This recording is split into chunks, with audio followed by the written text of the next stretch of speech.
Ganyan ang dapat asahan kay Gerald Anderson pagdating sa kanyang kabutihang loob. Mula sa Bagyong Ondoy hanggang Karina, tahimik at hindi inaasahan, si Gerald ay palaging handang tumulong sa ating mga kababayan na biktima ng mga kalamidad. Hindi siya nag-atubiling tumulong, kahit walang humingi ng tulong, dahil siya mismo ang nagkusang loob na sumailalim sa professional rescue training. Dahil dito, nagawa niyang gampanan ang mga makabayang gawaing ito ng may tapang at dedikasyon. Sa kasagsagan ng Bagyong Karina, nagpakita si Gerald ng kagitingan nang iligtas niya ang mga residente ng Barangay Santo Domingo sa Quezon City. Tunay na kahanga-hanga ang kanyang ginawa. Pati ang kasintahan niyang si Julia Barreto ay hindi maitago ang kanyang pag-aalala, kahit pa-proud siya sa ginawa ni Gerald. Sa isang event kasama ang kanyang kapatid na si Danny, personal naming tinanong si Julia tungkol dito. Siyempre, nag-aalala ako para sa kanya. Proud moment yon, pero grabe ang worries ko. Eerie nature, ganyan talaga siya, pero sana maging ligtas siya palagi sa ginagawa niyang pagtulong sa iba, sabi ni Julia. Dahil sa kanyang kabayanihan, noong August 8, pinarangalan si Gerald ng Philippine Coast Guard PCG. Isang seremonya ang ginanap sa National Headquarters ng PCG sa Maynila, kung saan tinanggap ni Anderson ang Search and Rescue Medal. Pinuri ni PCG Commandant Admiral Ronnie Gilgavan ang hindi makasariling mga aksyon ng aktor. Kamakailan lang, nakapanayam namin si Gerald sa kanyang event na Got Game Philippines sa Mandaluyong.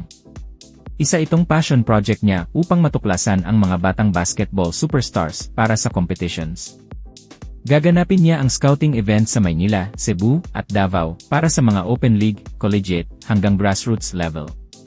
Kahit sa kanyang off-season sa pag-artista, patuloy ang dedikasyon ni Gerald sa basketball. Love basketball. Mahilig talaga ako sa sport, ang dami kong natutunan nung bata ako. Yung focus ko sa sports, na-apply ko din sa pag-artista, professionalism, teamwork, work ethic, lahat yan, sabi niya. Kung makakabuo tayo ng program para sa mga kabataan, open league, pros, collegiate players, bakit hindi? Yun yung vision ko, dagdag niya. Ibinahagi rin ni Gerald na ang basketball ay ang kanyang totga o the one that got away. Kaya naman, sinusuklian niya ito sa pamamagitan ng pagbubukas ng oportunidad para sa mga future basketball superstars. Anyway, sabi ko nga nung bata pa ako, pangarap ko pumasok sa PBI, pero pumasok ako sa PBB Pinoy Big Brother. Pero dahil doon, nagawa kong gawin lahat ng ito. I can play and travel the world with basketball, so sobrang thankful ako, at ito yung gusto kong ma-experience din ng iba, dagdag niya. Pagdating naman sa kanyang buhay pag-ibig, kakaibang wisdom ang ipinapakita ni Gerald.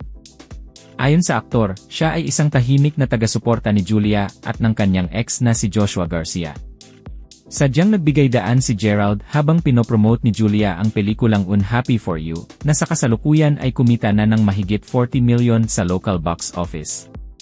Ayaw ni Gerald na agawin ang spotlight mula sa Joshua dahil naniniwala siya na ang pagtatrabaho kasama ang ex ay isang normal na bahagi ng industriya na kailangan nilang harapin.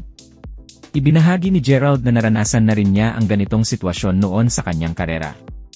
Awkward talaga trabaho namin, ganun talaga. Naranasan ko na rin yan noon. Kaya sinusubukan kong maging supportive hanggat maaari, sabi ni Gerald. Dagdag pa niya, ayokong agawin ang spotlight. Pinaghirapan nila iyan, at alam nila kung gaano kahirap gumawa ng pelikulang gusto mong panoorin ng maraming tao. Nang tanungin kung manonood ba siya ng pelikula, sumagot siya, naman, manonood ako ng pelikula.